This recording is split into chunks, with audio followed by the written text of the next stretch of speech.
Well, let's talk about Cruella de Vil and animal cruelty and what it all means. So, Cruella de Vil, Disney has decided to put all their chips in that bag for a minute, and it's a character that has killed animals in order to make fur coats. And the question becomes, should we watch this? Should we care? Is there a redemption of the darkness so that way we can understand where darkness from comes from? Is there an education that we need to learn? Yes. Yes, perhaps there is. The movie seems interesting, but at the same time I say to myself, there's the whole dog thing, you know what I mean? And am I really going to pay for something like that? Or maybe I'm not, you know? So all those elements, and maybe I'll be watching some of the people and see what they say on the YouTubes rather than actually watching the movie. So all those things come into play. What do you think about Cruella de Vil?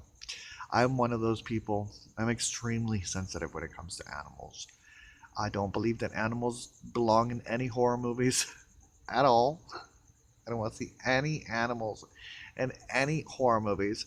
I do not watch those sappy movies where the animal is like, oh, he's getting older and he's been there all our lives and then he dies or something tragic happens to the animal. You know what I'm talking about. I don't watch any of those movies. I don't.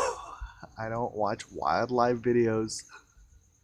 You know, I'll see clips of it of the bear and the mother bear and the father bear walking with their children in the springtime, and it's only springtime. It will never be winter. There are no other animals that they feed on, only plants. That kind of, ideal mentality that I would like to have.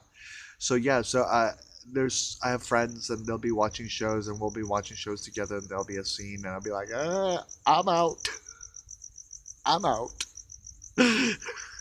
There's an animal, but nothing happened to the animal. Yes, but there's an animal introduced in the movie, and there's a possibility that something could happen to the animal. So I don't want to be a part of that in any way, shape, or form. So I'm going to walk outside right now.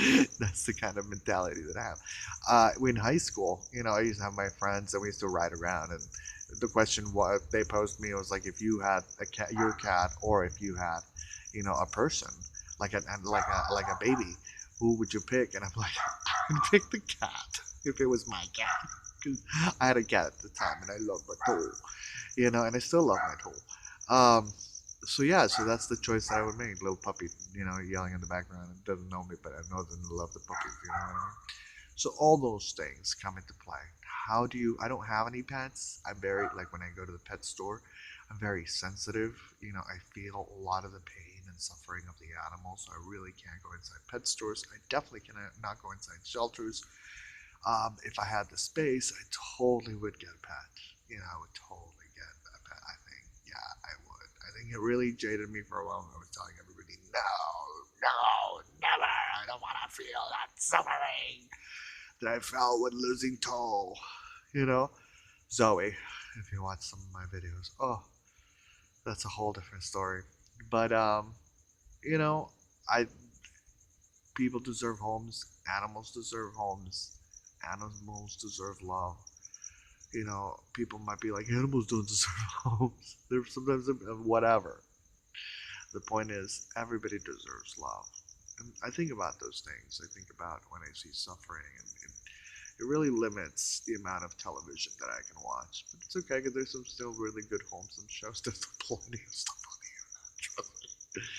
But how do you feel about animal suffering? How do you? What do you do about animal suffering? Um, do you donate? Do you help? Do you care? Do you talk about how do you feel about Cruella de Vil in the movie? Let me know in the comment section down below. I love you.